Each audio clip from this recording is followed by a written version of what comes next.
freedom is never more than one generation away from extinction. We didn't pass it on to our children in the bloodstream. The only way they can inherit the freedom we have known is if we fight for it, protect it, defend it, and then hand it to them with the well-taught lessons of how they in their lifetime must do the same. And if you and I don't do this, then you and I may well spend our sunset years telling our children and our children's children what it once was like in America when men were free.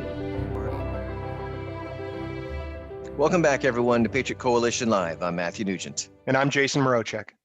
Thanks for joining us today, everyone. Our goal is to create a timeless resource to teach about the U.S. Constitution and the proper role of government, the importance of America's Judeo-Christian heritage, and how to defend against threats to our republic.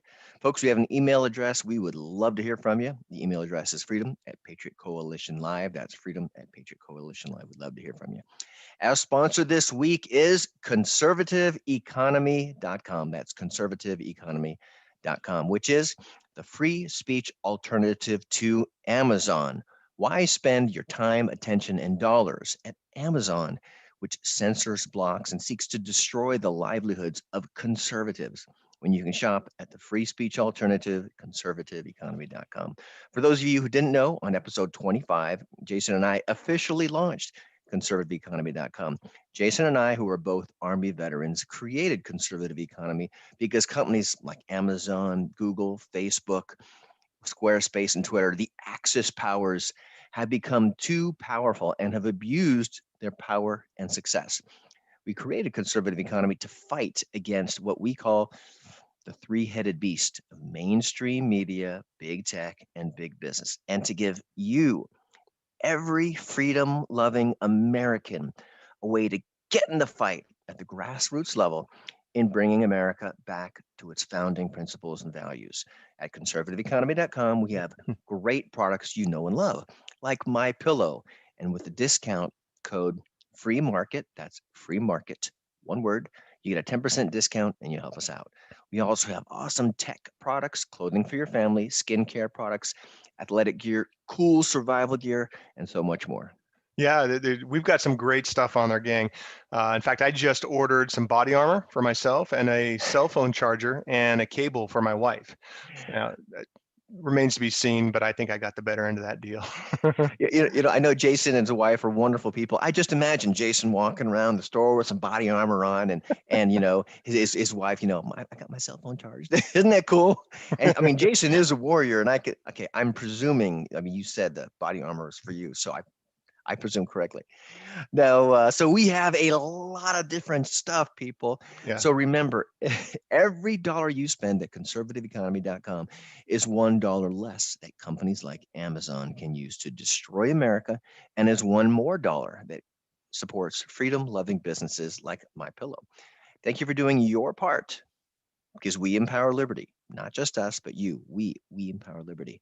Thanks for doing your part in bringing America back to its founding principles and values by shopping at shopping at conservativeeconomy.com. Okay, y'all ready to get in this episode? Yes. Let's do it. Okay, title of today's episode is Article 1, Section 6, Congressional Pay and Privileges. As a review, Article 1 is about the Congress. Article 1, Section 1 is about what the legislature is comprised of, which is a bicameral Congress, and that the Constitution gives all lawmaking authority to Congress. How much of that do they get? It's not part, but all. All of it. Oh, good. Okay. So how much does that leave for everyone else? 0. Okay, just checking. I want to make sure my skills are still good. Good math skills. Okay. Article 1, Section 2 is about the House. Section 3 is about the Senate. Section 4 deals with the times, places, and manner of congressional elections. Section 5 addresses how Congress may conduct business in their respective chambers. And today we're talking in Article 1, Section 6 about congressional pay and privileges. There we go. Okay, so here we go. We're going to start reading now. Quote, the senators and representatives shall receive a compensation for their services to be ascertained by law and paid out of the Treasury of the United States. Okay, unquote. This clause is pretty straightforward. It's an important task. Being in Congress is a difficult, important task. And at least what they're supposed to do is extremely important. They have a low rating, and for good reason. They're looked at poorly because of a good reason. Interesting. And we should pay them for today it. they are, right? But back then they had high hopes, and for a while they were. I mean, they were the best and the Yeah, brightest. So we have yeah. to remember that. It's a little bit different context today.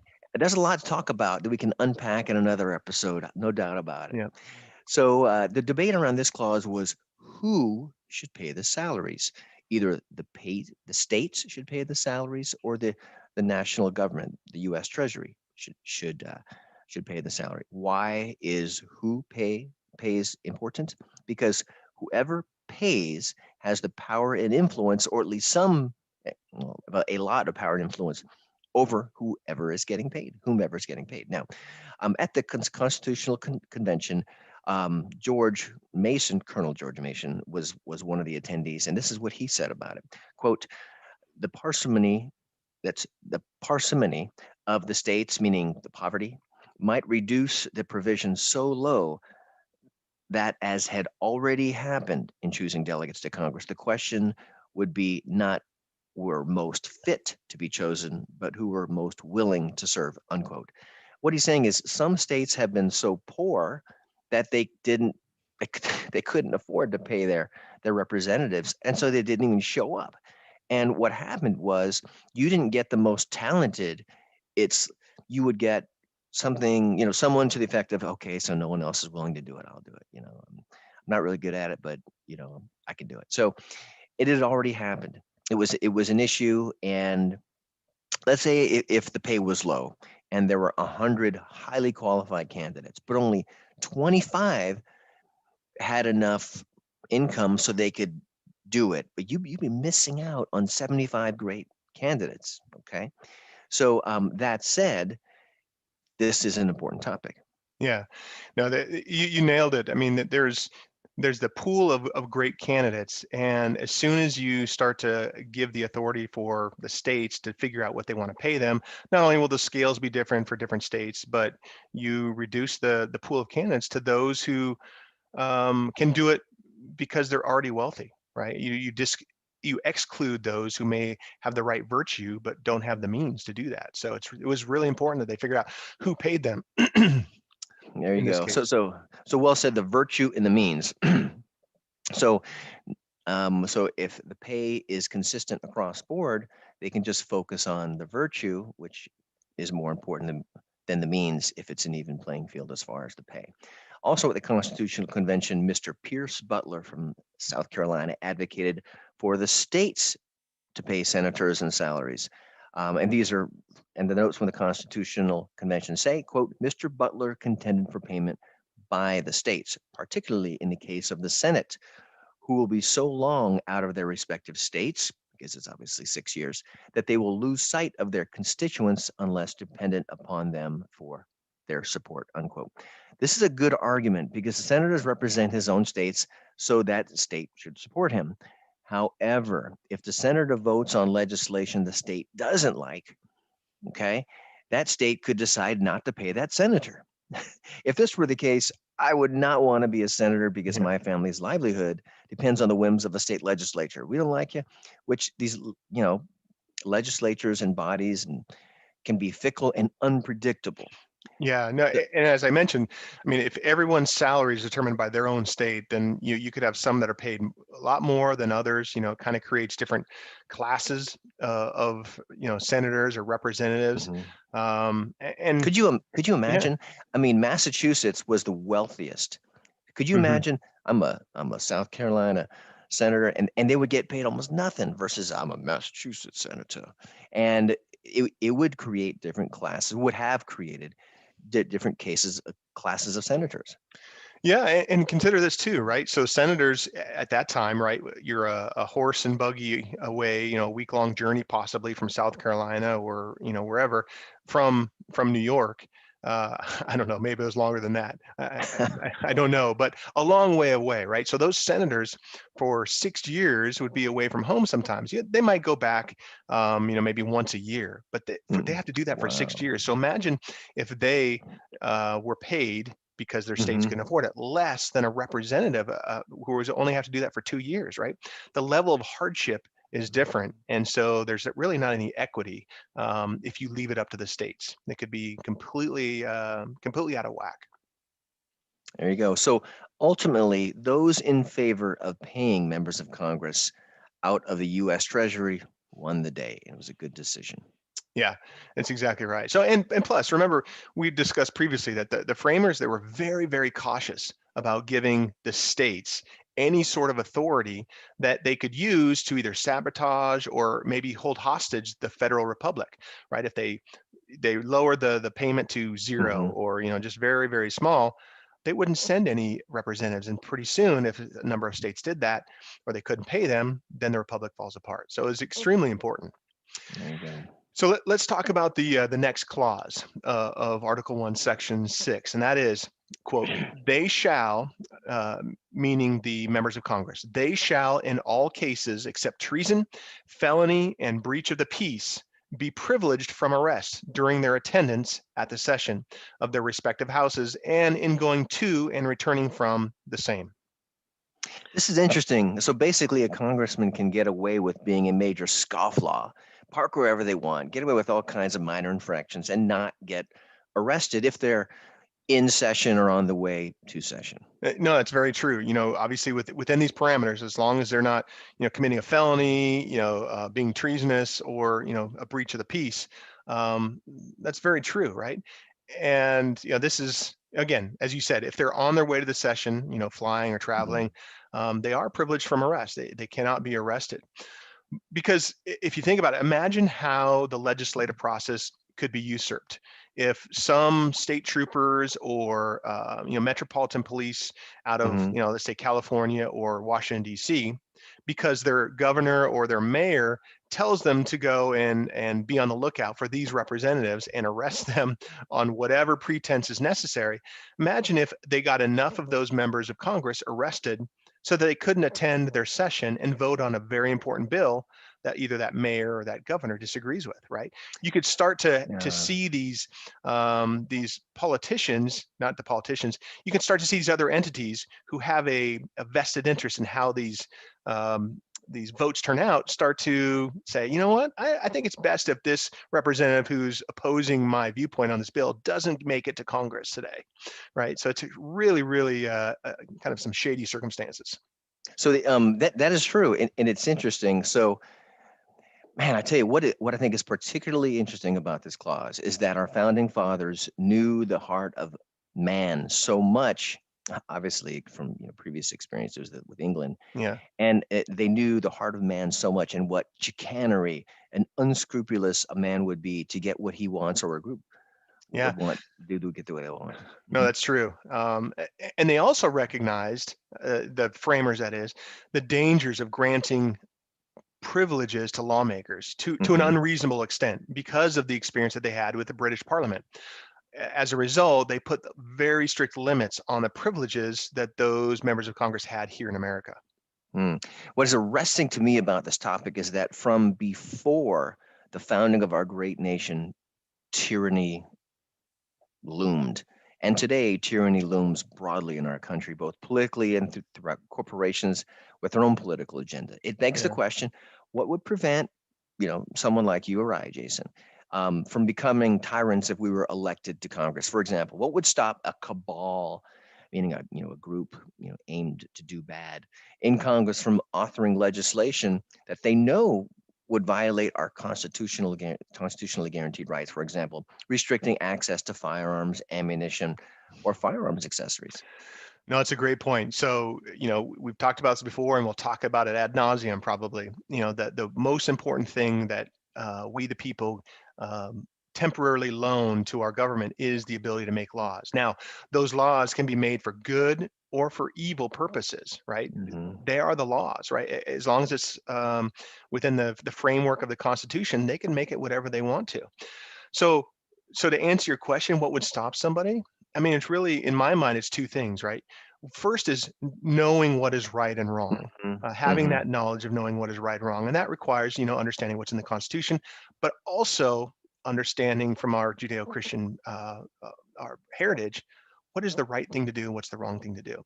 And the second is, once you know what is right or wrong, doing what is right, even when it's inconvenient or unpopular. And of course, you know my favorite motto: principles only mean something if you stick to them when it's inconvenient, right? So it's not just because if you only stick to them when it's convenient, then they're just preferences or not principles. There you go. So you speak to competence and character, meaning competence, knowing what's right, in the character, um, to do the right thing. How many people today hesitate from doing the right thing because they fear peer pressure? Yeah. For example, if there's a mass shooting, which it's just there's so many people in the United States, it's going to happen. If there's a mass shooting, a congressman might choose the easier wrong rather than the harder right and relent and give in to mainstream media pressure.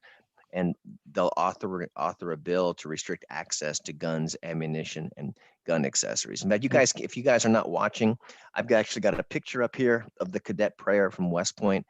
And what I just mentioned there was an allusion to that, the cadet prayer to choose the harder right over the easier wrong. And it is not easy. It is not easy. And that's why character is so important in our leaders. Yeah, I was just going to point that out. It's like I noticed you made a reference to the cadet prayer. It's nice that you slipped that in there. Yeah, the legislative authority again is the most important one that we the people loan to our government. And so because of that, on one hand, we have to, we basically got to balance two things. We've got to make sure that the that ability is protected in the most effective way possible. And that means we've got to give some privilege to the members of Congress to make sure that they can deliberate freely and debate freely and speak their mind and their conscience. On the other hand, we have to make sure that we don't extend those privileges so far that they can abuse them and just basically create carve outs and, well, they already do that. But what I mean is to create carve out like positions of wealth and influences for them and their family, which is exactly what happened in the British Parliament. And so the framers at this point were we're really close to when, they had just left, Great Britain. So they knew about all these things. It was fresh in their mind. And so those are the things that they had to try to balance. And I think they struck a very good balance. It's interesting that you talk about in Great Britain and the abuse of powers.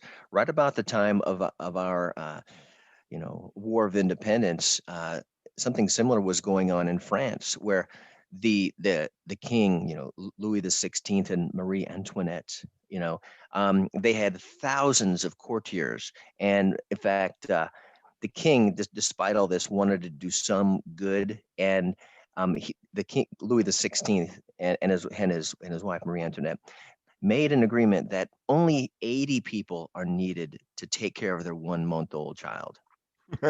I mean, there's and what happened is there was so much corruption. I mean, the monarchy and their courtiers were paid lavish salaries. They were not paid taxes, and the people were destitute and paid for this opulence and this wealth, Right. which is yet another example of abuse of privileges. Yeah, and so that's what we're going to get into here a little bit is other ways that we can, or that the Constitution limits that. But the next clause begins that they shall in all cases be privileged for, again, we're talking about the members of Congress. They shall in all cases be privileged for any speech or debate in either house. They shall not be questioned in any other place. So let's say, for example, your senator voted for a gun control law, and then suddenly your senator, Matt, in Florida, they're in Florida. You guys are almost as nutty about guns as we are, right? Getting let's there. say, and so let's say the state legislature in Florida summons him back and says, we're going to grill him in a public hearing about what he voted on or debated about in Congress. This accomplished a couple of things. One, it would instill fear in that senator that, oh gosh, if I continue to do this, I'm going to continue to be put on the hot seat. And the second is potentially intimidate that member of Congress to bend to the will of the state legislature, right? So if we expose these members of Congress to any sort of scrutiny in terms of like public hearings and so forth, it's an extra layer that they're not beholden, at least anymore, to those state legislatures or to, let's say, a court of law. right, for what they say. They ought to be beholden Mhm. only to the people. So he needs to be able to, that member of Congress needs to be able to deliberate and debate with his colleagues freely without any threat of being called into an official hearing or a court hearing, or et cetera. Yeah, it's interesting. Part of this that we're seeing here is wisdom. Part of it is just experience on the part of our founding fathers and the framers of the Constitution, And those because two things go together. Yeah. yeah, I mean, they experienced it under the tyranny of King George. Right. So we are blessed by their experience and their wisdom. So moving forward, next sentence, quote, no senator or representative shall, during the time for which he was elected, be appointed to any civil office under the authority of the United States, which shall have been created, or the emoluments, meaning payments, whereof shall have been increased during such time, unquote. Okay, what this is saying, this is an interesting one.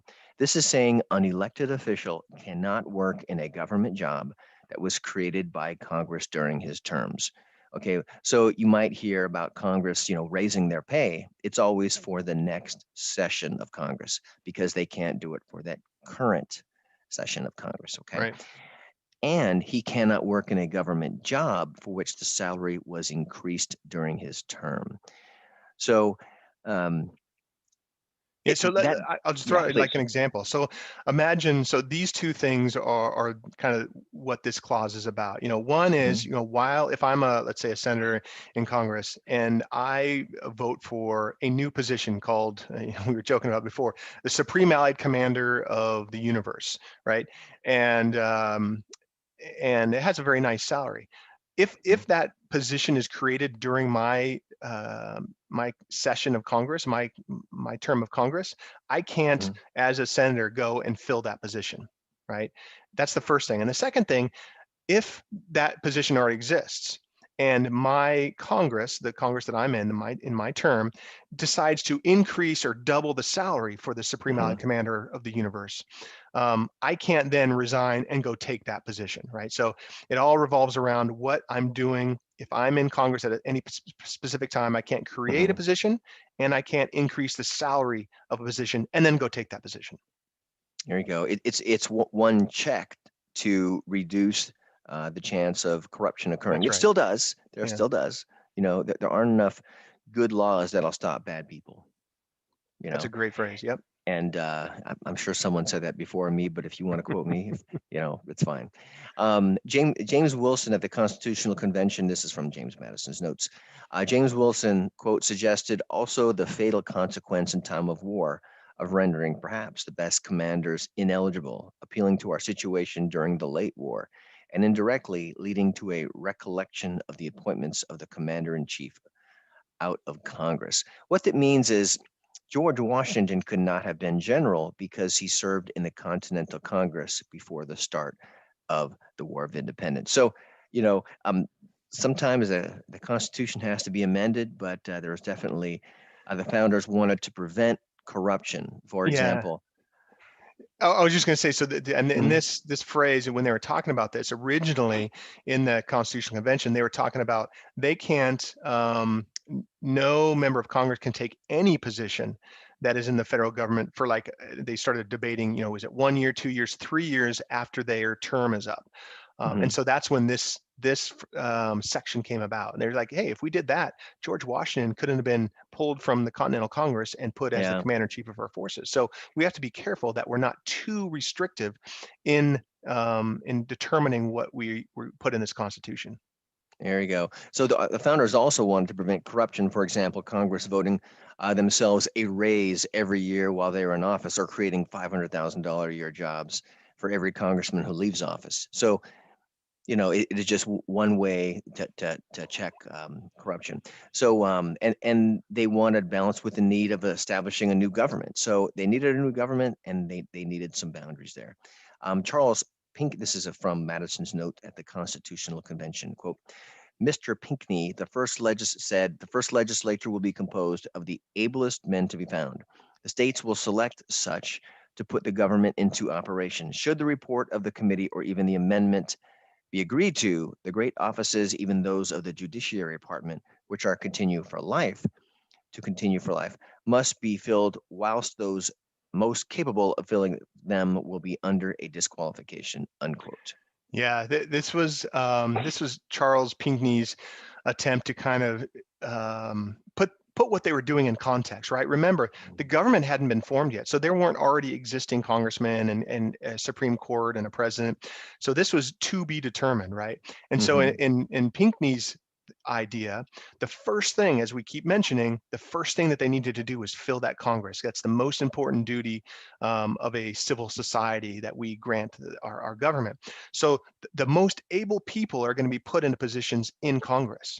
Okay, so now that the best people are in Congress, oh, wait a minute, now we still have to fill other positions like the president's cabinet and the Supreme Court of the United States. If we've already taken all the best people for those jobs in Congress, then we're going to have to go and find not the second best people for some of those jobs, right?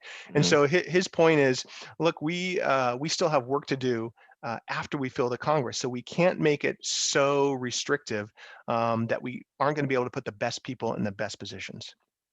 So it was a balance. It was definitely a balance, and I think they did an amazing job. Yeah, they did. And the more we study and Jason actually he reads the founding documents and the founding notes, and it's incredible. All of these things that come open to us. So in the last sentence of this clause, quote, "And no person holding any office under the United States shall be a member of either house during his continuance in office."